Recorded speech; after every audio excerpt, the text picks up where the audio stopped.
Has he ever played a prank on you? Did you ever play a prank on him? Did we get you? Good. Not that I know of, but I'm sure he has. It's probably like, Adam's gay. Don't tell him.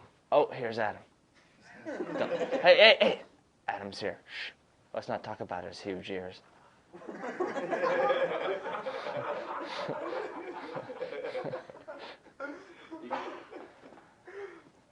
Mike Roesch and I found a rat. My dad had set up a rat trap in the garage, and Mike and I were up late one night, and we found this rat in a rat trap in the garage.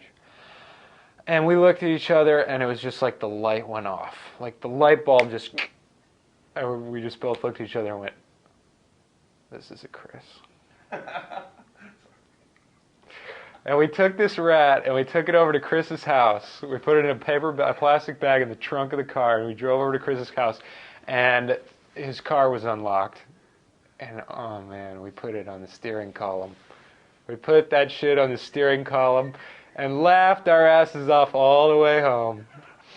I wake up one morning, I'm half asleep, getting ready to go to high school, and I hop in the car, I stick my key in the steering wheel, and I'm half asleep, and there's a rat tail right next to my key.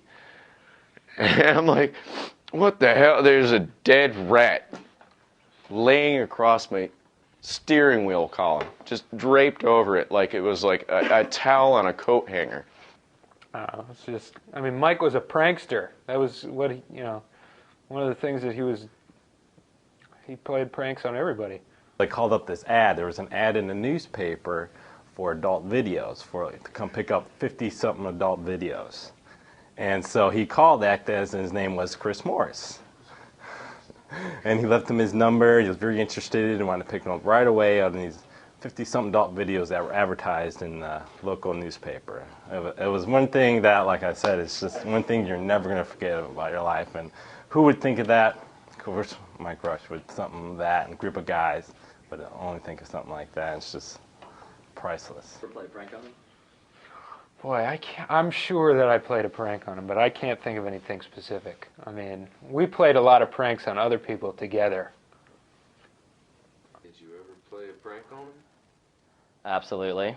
One time, we were honestly just having a relaxing night, watching over at Dale's house, watching some Ali G, and he fell asleep, and we did the obvious. We put makeup all over him, and yeah, Burton was there. We put makeup all over him, put stuff all over him. It was really funny.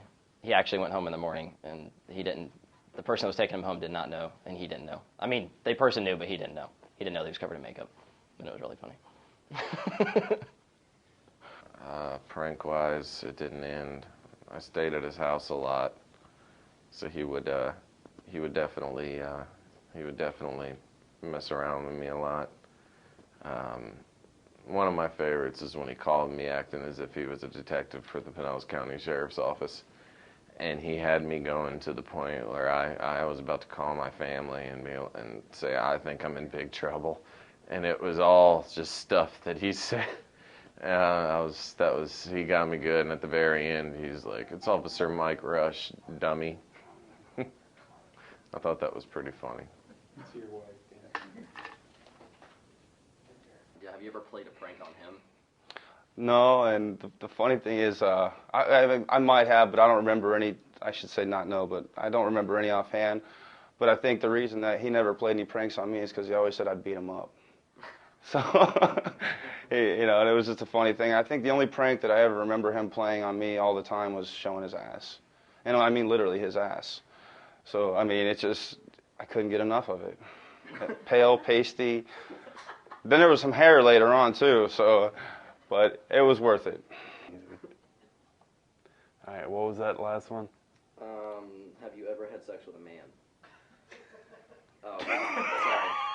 Wrong thing here. Did you like it? Did you have sex with a man between 1979 and 1942?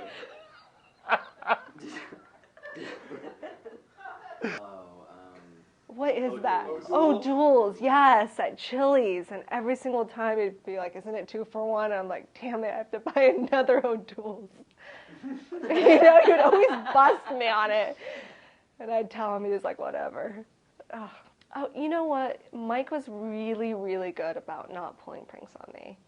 He actually would always let me in on the jokes. A good one, Scott Goodman. I recall a certain squirrel chili out of one of the island parties. He also got me. I mean, I got drunk up in Gainesville, and I was like, man, I really don't feel good, you know. Please don't do anything to me when I go to sleep.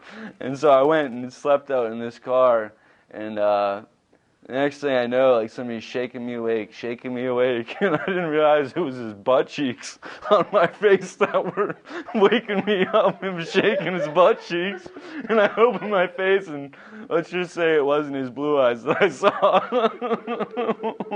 It was a different color.